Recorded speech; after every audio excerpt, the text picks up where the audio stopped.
بسم الله الرحمن الرحيم. ياسين والقرآن الحكيم إنك لمن المرسلين على صراط مستقيم تنزيل العزيز الرحيم لتنذر قوما ما أنذر آباؤهم فهم غافلون لقد حق القول على أكثرهم فهم لا يؤمنون إنا جعلنا في أعناقهم أغلالا فهي إلى الأذقان فهم مقمحون وجعلنا من بين أيديهم سدا ومن خلفهم سدا فأغشيناهم فهم لا يبصرون وسواء عليهم أأنذرتهم أم لم تنذرهم لا يؤمنون إنما تنذر من اتبع الذكر وخشي الرحمن بالغيب فبشره بمغفرة وأجر كريم إنا نحن نحيي الموتى ونكتب ما قدموا وآثارهم وكل شيء أحصيناه في إمام مبين واضرب لهم مثلا أصحاب القرية إذ جاءها المرسلون إذ أرسلنا إليهم 2 فكذبوهما فعززنا بثالث فقالوا إنا إليكم مرسلون قالوا ما أنتم إلا بشر مثلنا وما أنزل الرحمن من شيء إن أنتم إلا تكذبون قالوا ربنا يعلم إنا إليكم لمرسلون وما علينا إلا البلاغ المبين قالوا إنا تطيرنا بكم لئن لم تنتهوا لنرجمنكم وليمسنكم منا عذاب أليم قالوا طائركم معكم أئن ذكرتم بل أنتم قوم مسرفون وجاء من أقصى المدينة رجل يسعى قال يا قوم اتبعوا المرسلين اتبعوا من لا يسألكم أجرا وهم مهتدون وما لي لا أعبد الذي فطرني وإليه ترجعون أأتخذ من دونه آلهة إن يردني الرحمن بضر لا تغن عني شفاعتهم شيئا ولا ينقذون إني إذا لفي ضلال مبين إني آمنت بربكم فاسمعون قيل ادخل الجنة قال يا ليت قومي يعلمون بما غفر لي ربي وجعلني من المكرمين وما أنزلنا على قومه من بعده من جند من السماء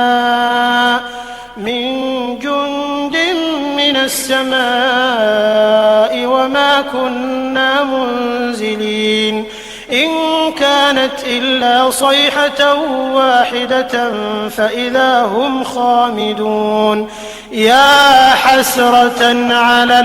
العباد ما يأتيهم من رسول إلا كانوا به يستهزئون ألم يروا كم أهلكنا قبلهم من القرون أنهم إليهم لا يرجعون وإن كل لما جميع لدينا محضرون وآية لهم الأرض الميتة أحييناها وأخرجنا منها حبا فمنه يأكلون وجعلنا فيها جنات من نخيل وأعناب وفجرنا فيها من العيون ليأكلوا من ثمره وما عملته أيديهم أفلا يشكرون سبحان الذي خلق الأزواج كلها مما تنبت الأرض ومن أنفسهم ومما لا يعلمون وآية لهم الليل نسلخ منه النهار فإذا هم مظلمون والشمس تجري لمستقر لها ذلك تقدير العزيز العليم والقمر قدرناه منازل حتى عاد كالعرجون القديم لا الشمس ينبغي لها أن تدرك القمر ولا الليل سابق النهار وكل في فلك يسبحون وآية لهم أنا حملنا ذريتهم في الفلك المشحون وخلقنا لهم من مثله ما يركبون وإن نشأ نغرقهم فلا صريخ لهم ولا هم ينقذون إلا رحمة منا ومتاعا إلى حين وإذا قيل لهم اتقوا ما بين أيديكم وما خلفكم لعلكم ترحمون وما تأتيهم من آية من آيات ربهم إلا كانوا عنها معرضين وإذا قيل لهم أنفقوا مما رزقكم الله قال الذين كفروا للذين آمنوا أنطعم من لو يشاء الله أطعمه إن أنتم إلا في ضلال مبين ويقولون متى هذا الوعد إن كنتم صادقين ما ينظرون إلا صيحة واحدة تأخذهم وهم يخصمون فلا يستطيعون توصية ولا إلى أهلهم يرجعون ونفخ في الصور فإذا هم من الأجداث إلى ربهم ينسلون قالوا يا ويلنا من بعثنا من مرقدنا هذا ما وعد الرحمن وصدق المرسلون إن كانت إلا صيحة واحدة فإذا هم جميع لدينا محضرون فاليوم لا تظلم نفس شيئا ولا تجزون إلا ما كنتم تعملون إن أصحاب الجنة اليوم في شغل فاكهون هم وأزواجهم في ظلال على الأرائك متكئون لهم فيها فاكهة ولهم ما يدعون سلام قولا من رب رحيم وامتازوا اليوم أيها المجرمون ألم أعهد إليكم يا بني آدم ألا تعبدوا الشيطان إنه لكم عدو مبين وأن اعبدوني هذا صراط مستقيم ولقد أضل منكم جبلا كثيرا أفلم تكونوا تعقلون هذه جهنم التي كنتم توعدون اصلوها اليوم بما كنتم تكفرون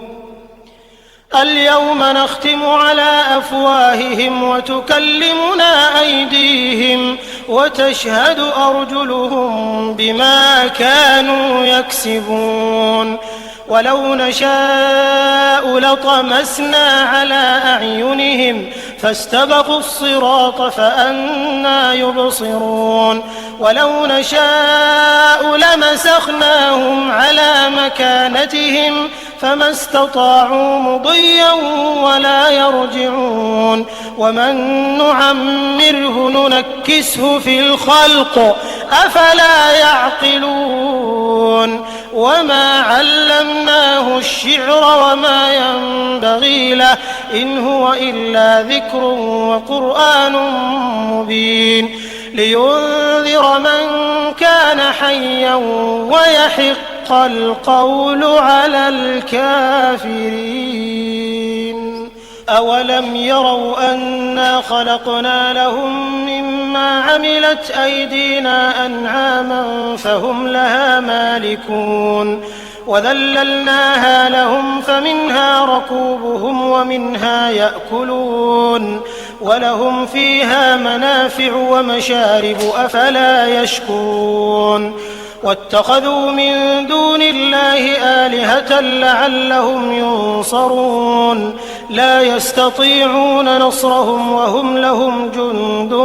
محضرون فلا يحزنك قولهم إنا نعلم ما يسرون وما يعلنون أولم ير الإنسان أنا خلقناه من نطفة فإذا هو خصيم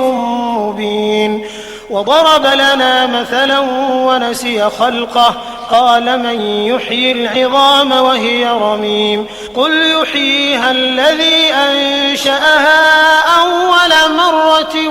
وهو بكل خلق عليم الذي جعل لكم من الشجر الأخضر نارا فإذا أنتم منه توقدون أوليس الذي خلق السماوات والأرض بقادر على أن يخلق مثلهم بلى وهو الخلاق العليم إنما أمره إذا أراد شيئا أن يقول له كن فيكون فسبحان الذي بيده ملكوت كل شيء وإليه ترجعون بسم الله الرحمن الرحيم الرحمن علم القرآن خلق الإنسان علمه البيان الشمس والقمر بحسبان والنجم والشجر يسجدان والسماء رفعها ووضع الميزان ألا تطغوا في الميزان وأقيموا الوزن بالقسط ولا تخسروا الميزان والأرض وضعها للأنام فيها فاكهة والنخل ذات الأكمام والحب ذو العصف والريحان فبأي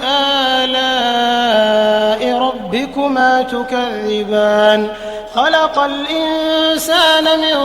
صلصال كالفخار وخلق الجان من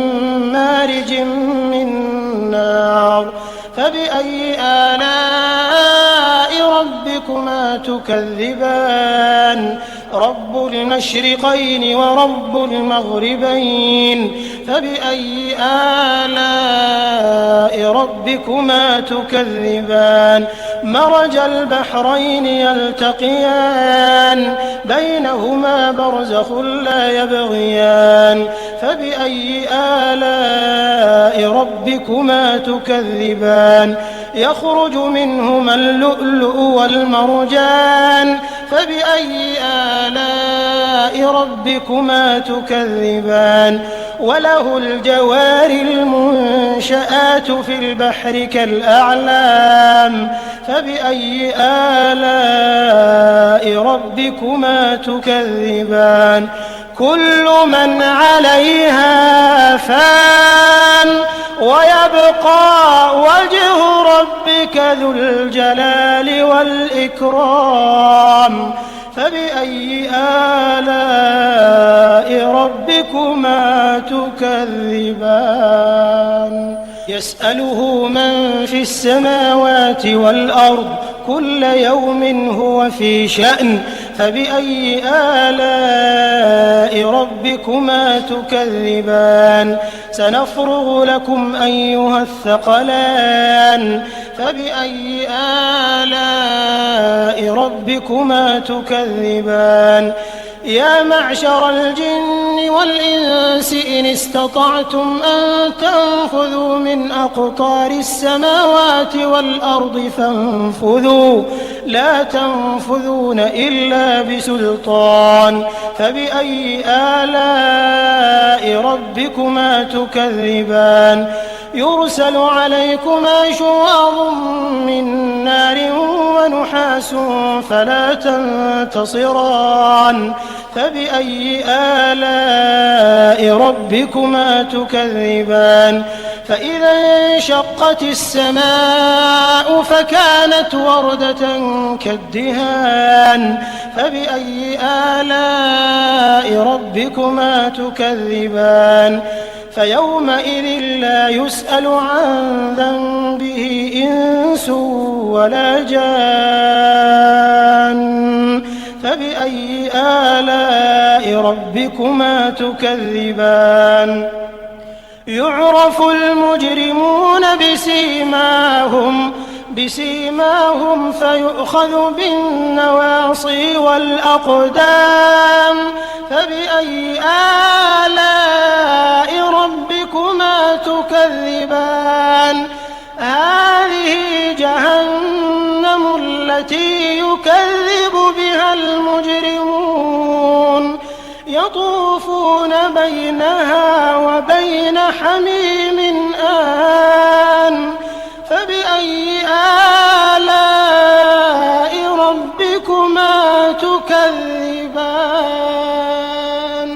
ولمن خاف مقام ربه جنتان فبأي آلاء ربكما تكذبان ذواتا أفنان فبأي آلاء ربكما تكذبان فيهما عينان تجريان فبأي آلاء ربكما تكذبان فيهما من كل فاكهة زوجان فبأي آلاء ربكما تكذبان متكئين على فرش بطائنها من استبرق وجنى الجنتين دان فبأي آلاء ربكما تكذبان فيهن قاصرات الطرف لم يطمثهن إنس قبلهم ولا جان فبأي آلاء ربكما تكذبان كأنهن الياقوت والمرجان فبأي آلاء ربكما تكذبان هل جزاء الإحسان إلا الإحسان فبأي آلاء ربكما تكذبان ومن دونهما جنتان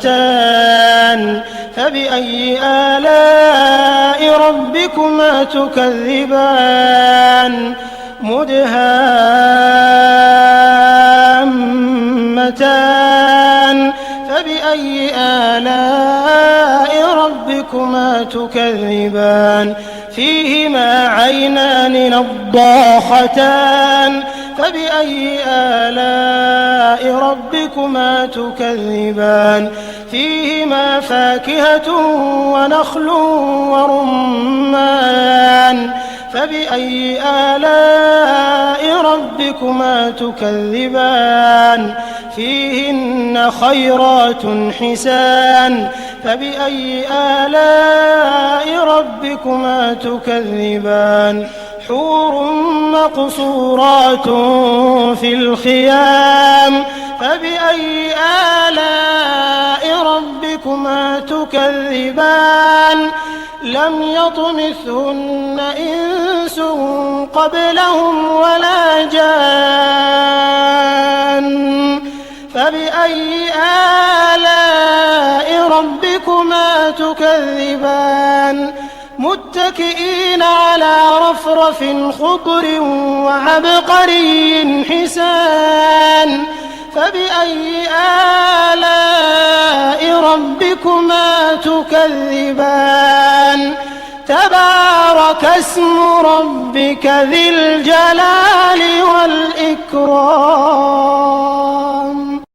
بسم الله الرحمن الرحيم. إذا وقعت الواقعة ليس لوقعتها كاذبة خافضة رافعة إذا رجت الأرض رجا وبست الجبال بسا فكانت هباء منبثا وكنتم أزواجا ثلاثة فأصحاب الميمنة ما أصحاب الميمنة وأصحاب المشأمة ما أصحاب المشأمة والسابقون السابقون أولئك المقربون في جنات النعيم ثلة من الأولين وقليل من الآخرين على سرر موضونة متكئين عليها متقابلين يطوف عليهم ولدان مخلدون بأكواب وأباريق وكأس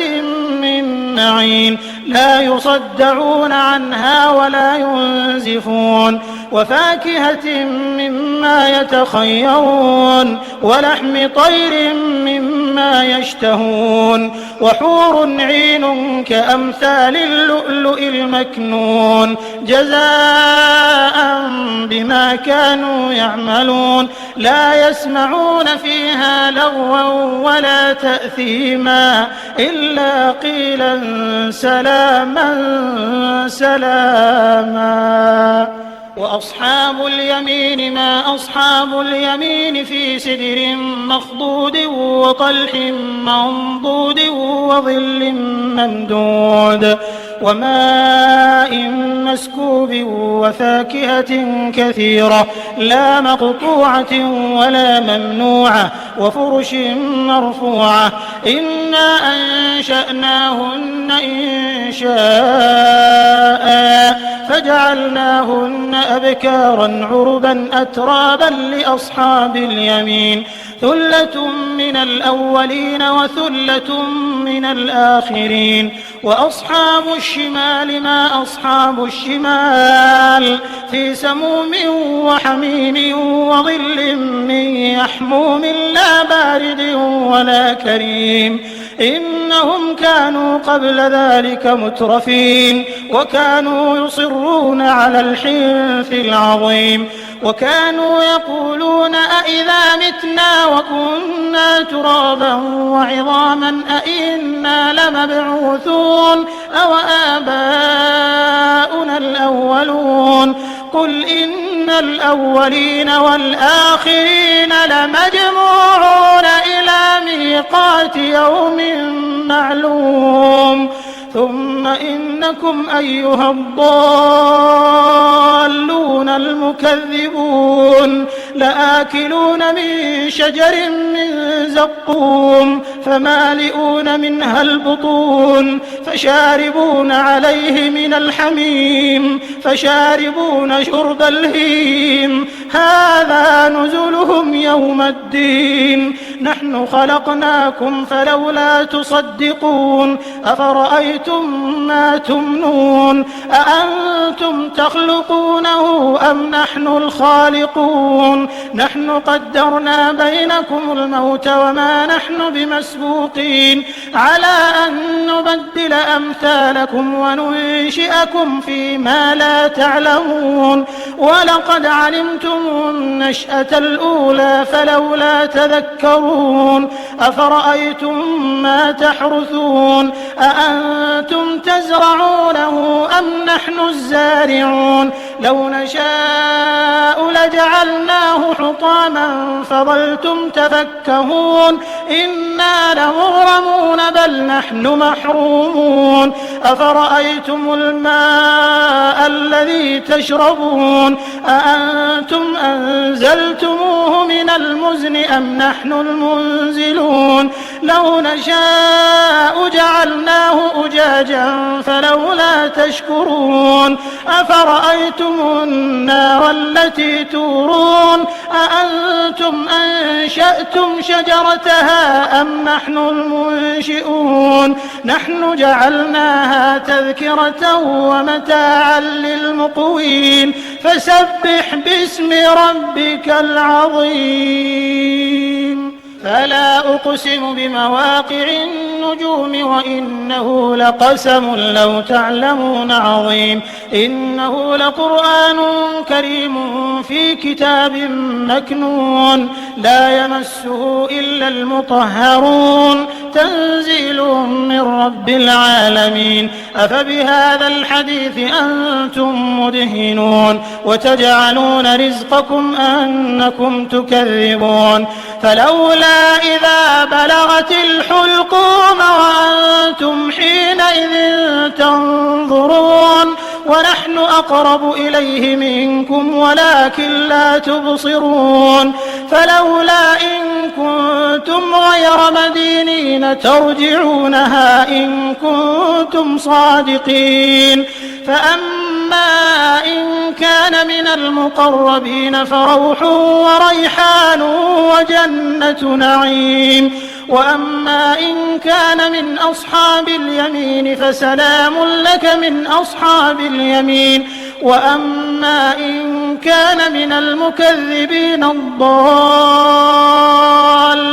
فنزل من حميم وتصلية جحيم إن هذا لهو حق اليقين فسبح باسم ربك العظيم بسم الله الرحمن الرحيم تبارك الذي بيده الملك وهو على كل شيء قدير الذي خلق الموت والحياة ليبلوكم أيكم أحسن عملا وهو العزيز الغفور الذي خلق 7 سماوات طباقا ما ترى في خلق الرحمن من تفاوت فارجع البصر هل ترى من فطور ثم ارجع البصر كرتين ينقلب إليك البصر خاسئا وهو حسير ولقد زينا السماء الدنيا بمصابيح وجعلناها رجوما للشياطين وأعتدنا لهم عذاب السعير وللذين كفروا بربهم عذاب جهنم وبئس المصير إذا ألقوا فيها سمعوا لها شهيقا وهي تفور تكاد تميز من الغيظ كلما ألقي فيها فوج سألهم خزنتها ألم يأتكم نذير قالوا بلى قد جاءنا نذير فكذبنا وقلنا ما نزل الله من شيء إن أنتم إلا في ضلال كبير وقالوا لو كنا نسمع أو نعقل ما كنا في أصحاب السعير فاعترفوا بذنبهم فسحقا لأصحاب السعير إن الذين يخشون ربهم بالغيب لهم مغفرة وأجر كبير وأسروا قولكم أو اجهروا به إنه عليم بذات الصدور ألا يعلم من خلق وهو اللطيف الخبير. هو الذي جعل لكم الأرض ذلولا فامشوا في مناكبها وكلوا من رزقه وإليه النشور. أأمنتم من في السماء أن يخسف بكم الأرض فإذا هي تمور أم أمنتم من في السماء أن يرسل عليكم حاصبا فستعلمون كيف نذير. ولقد كذب الذين من قبلهم فكيف كان نكير. أولم يروا إلى الطير فوقهم صافات ويقبضن ما يمسكهن إلا الرحمن إنه بكل شيء بصير. أمن هذا الذي هو جند لكم ينصركم من دون الرحمن إن الكافرون إلا في غرور. أمن هذا الذي يرزقكم إن أمسك رزقه بل لجوا في عتو ونفور. أفمن يمشي مكبا على وجهه أهدى أمن يمشي سويا على صراط مستقيم. قل هو الذي أنشأكم وجعل لكم السمع والأبصار والأفئدة قليلا ما تشكرون. قل هو الذي ذرأكم في الأرض وإليه تحشرون. ويقولون متى هذا الوعد إن كنتم صادقين. قل إنما العلم عند الله وإنما أنا نذير مبين. فلما رأوه زلفة سيئت وجوه الذين كفروا وقيل هذا الذي كنتم به تدعون.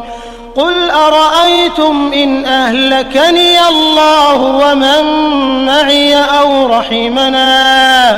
أو رحمنا فمن يجير الكافرين من عذاب أليم. قل هو الرحمن